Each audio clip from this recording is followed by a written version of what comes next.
За би бол бас хэсэг нөхдүүдийн хамт байгаль хамгаалах, ой хамгаалах тоомондог нөхөрлөгийг хариуцдаг. За энэ чиглэлээрээ бол болгоолын зүүн сууд төгсгчийн нэрэмжит цэцэрлэг байгуулалтанд мод тарьж байгаа.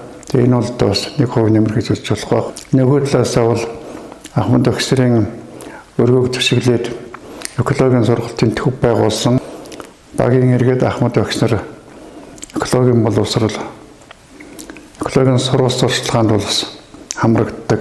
Ерөөсөө орчин үед бол экологийн боловсрол дээр дэлхийд яраа нэгдэж байна л да. Тэгэхээр энд аймаг сумын төвийн иргэдийн эхний ээлжинд экологийн боловсролтой болох шаардлагатай байгаа. Жишээлбэл тэр мод хөтөлбөрийн хүрээнд олон зуун мянган мод тарилаа.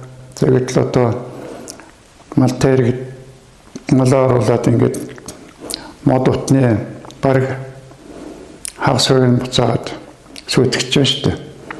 Тэгэхээр ер нь одоо байгаль хамгаалах соёл, хотын соёл гэдэгт бол иргэн бүр суралцах. Ялангуяа одоо Эрдэнэ улган сан бол иргэдийн хотын соёлд сурахын талаар бол их анхаармаар байгаа даа.